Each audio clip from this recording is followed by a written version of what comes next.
푸틴 러시아 대통령을 비판한 이들을 정적으로 간주해서 처단하려는 러시아 암살단이 유럽 각국에서 활약하고 있어서 러시아 스파이들에 대한 경계심이 커지고 있습니다. 나토 와해까지 노리는 러시아 스파이들에 대해서 와이타임스가 추적해 봤습니다. 지금 시작합니다.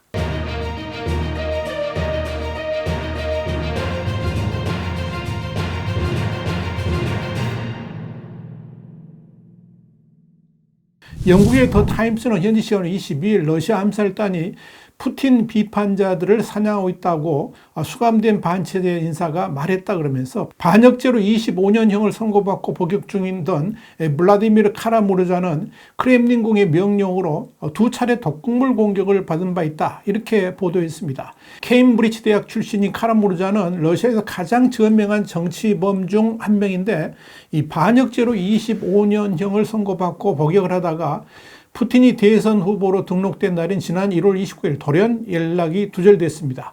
그는 푸틴을 비판하다가 모스크바 한복판에서 살해당한 보리스 nemtsov의 제자이기도 합니다.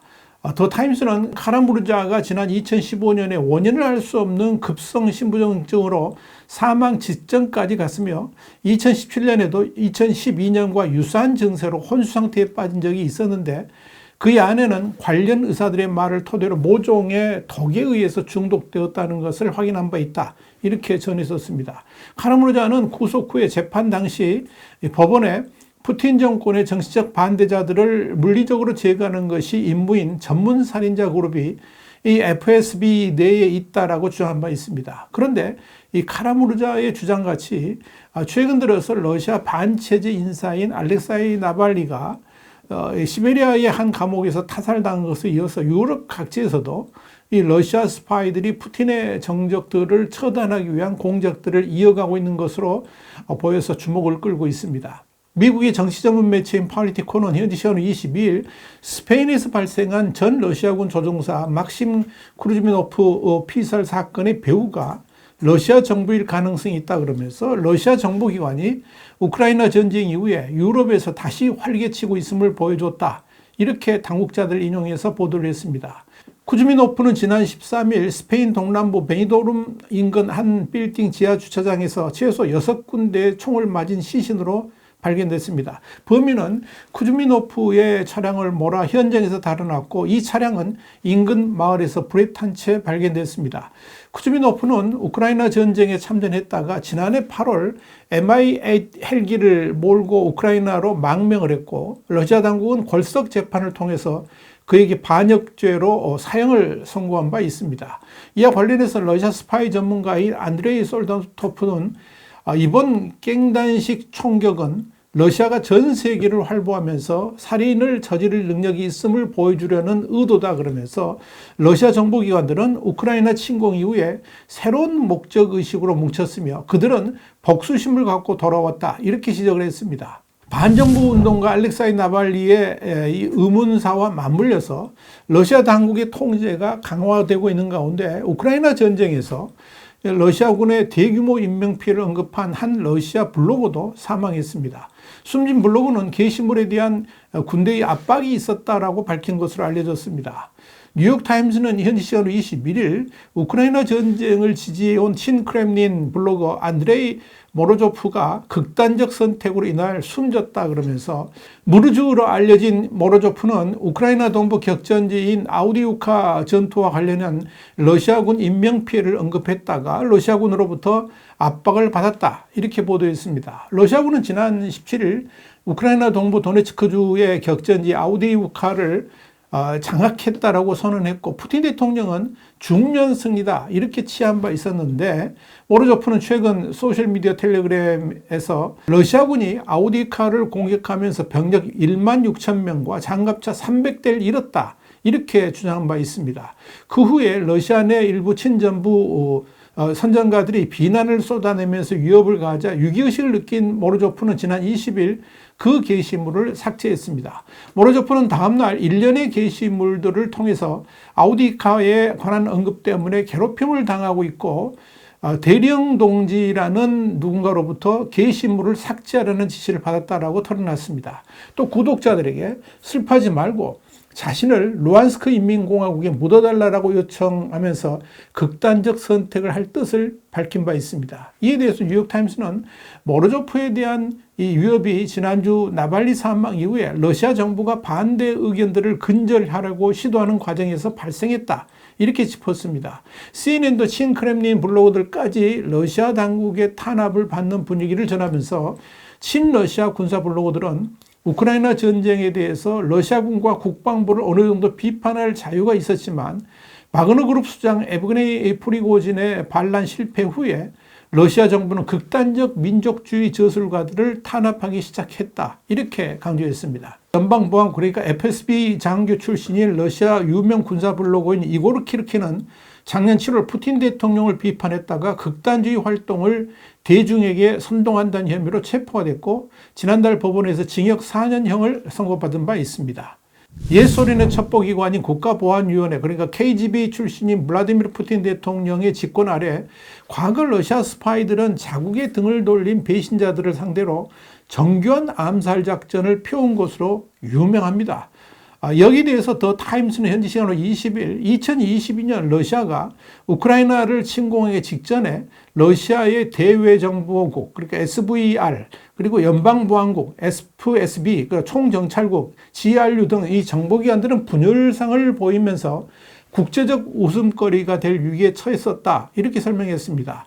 2018년 영국 솔즈베리의 독극물 사건에 관여한 러시아 요원들의 정체가 탄로가 났고 2022년 러시아가 우크라이나를 침공했을 때 당초 러시아의 정보기관의 보고하고는 다르게 이 우크라이나 국민이 완강히 저항한 것 등이 대표적인 실패 사례라는 것입니다. 그런데 쿠즈미노프가 피살되었다는 것은 러시아 정보당국의 자신감이 커지고 있다는 신호라는 게 더 타임스의 진단입니다. 지난주 영국 싱크탱크인 왕립합동군사연구소 RUSI도 보고서를 통해서 러시아 총정찰국이 우크라이나 전쟁 이후에 전과가 없는 사람들을 고용해서 추적을 피함으로써 성공적으로 탈바꿈했다 그러면서 총정찰국은 정보 유출을 우려해서 요원들의 휴대전화 사용을 크게 줄이는 등 규율 강화에도 공을 들이고 있다고 밝혔습니다.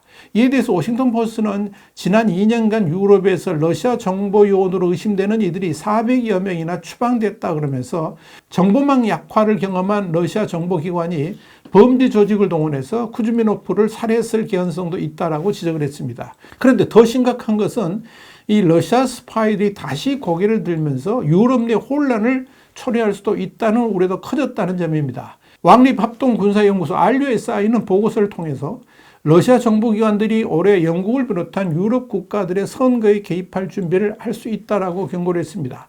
이코노미스트도 20일 러시아 스파이들이 돌아왔다 그러면서 소련 시절 KGB로 유세를 떨쳤던 러시아 정보기관이 푸틴 대통령의 전폭적인 지원 아래 과거의 존재감을 되찾으려고 분투하고 있다, 이렇게 보도했습니다. 이코노미스트는 이어서 최근 유럽연합의 분열을 노렸던 일련의 사태들도 이런 작업과 관련이 있다 그러면서 우크라이나 서남부의 구소련 국가인 몰도바가 지난해 EU 가입을 추진했을 때 몰도바 대통령에 대한 허위 정보가 갑작스럽게 급증했던 것도 러시아 정보당국이 관여했을 가능성이 높다, 이렇게 지적했습니다.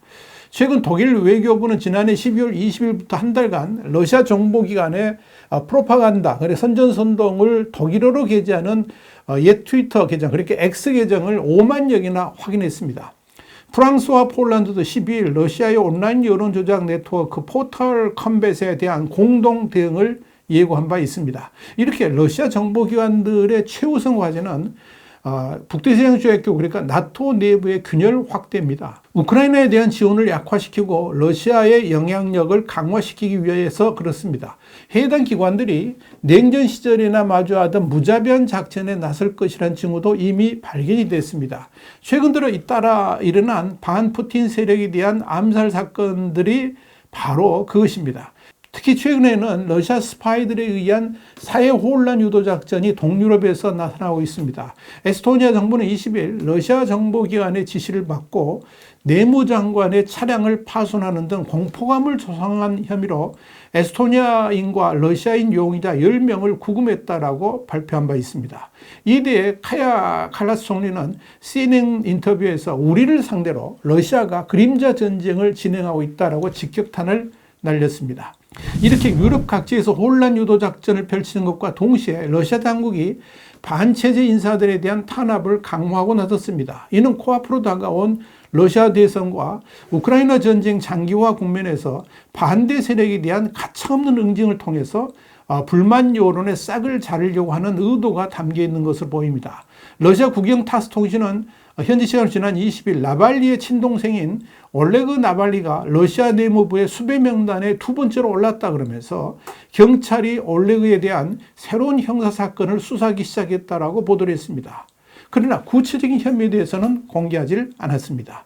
러시아 보안당국은 반역죄 카드도 꺼내들었습니다. FSB는 20일 우크라이나를 지원했다는 이유로 러시아와 미국의 이중 국적자인 크세니아 카바나를 반역 혐의로 체포했습니다. 혐의가 확정되면 최대 20년 징역형을 받을 수 있습니다. 하지만 현지 법률단체는 카바나가 우크라이나 자선단체에 51달러 한 6만 9천 원 정도를 기부했는데 이것이 체포 사유라고 그러면서 부당함을 호소를 했습니다. 이와 관련해서 뉴욕타임스는 러시아 정부가 이처럼 무차별 탄압을 이어가는 것은 대선 3월 15일부터 17일까지 있죠. 이 대선을 앞둔 푸틴 대통령이 탄압 강도를 낮출 것이라는 국제사회의 예상과는 다르게 더 광범위하고 강한 압박을 예고한 것일 수 있다. 이렇게 우려했습니다. 참으로 잔인한 푸틴입니다. 이미 우크라이나 전쟁을 통해서 40여만 명의 러시아 군인들이 희생됐고 우크라이나 군인들 역시 최소한 30만 명 정도의 안타까운 희생이 나왔음에도 푸틴은 전쟁을 끝낼 생각을 하지 않고 있습니다. 그렇게 수많은 청년들을 희생한 대가가 과연 뭡니까? 오직 푸틴의 욕망을 채우기 위한 도구로 꽃다운 청년들이 희생당한 것 아닙니까?